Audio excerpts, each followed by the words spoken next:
Thai Prime Minister Yingluck Shinawatra is under growing pressure with a fourth day of protest demanding her resignation. Thousands of people have surrounded at least 5 government ministries.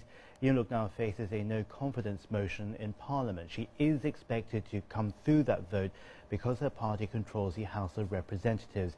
Our correspondent Dusita Chomsi reports now from Bangkok.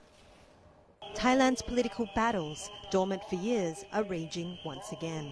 This is what has become of the country's command centres. Ministry after ministry, compound after compound, anti-government protesters storm in and occupy.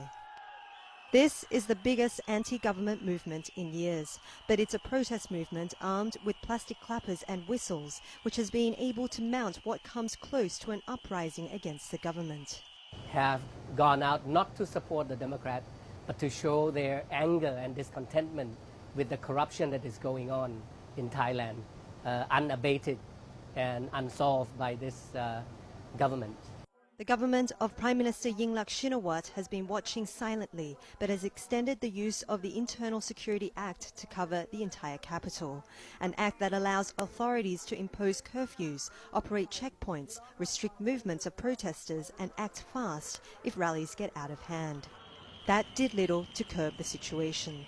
Even with an arrest warrant issued for key protest leader Suthep Thaugsuban, once Member of Parliament for the opposition Democrat Party, other leaders seem unfazed that they are likely to suffer the same fate. People come out and joined us along the way. This shows that we all feel and think the same way, and that we don't need to be afraid of the police.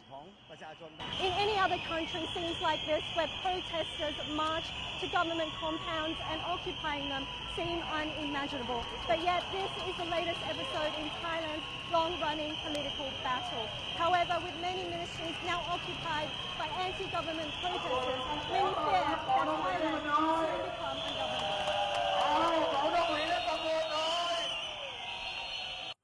This will no doubt be a major setback for Southeast Asia's second-largest economy.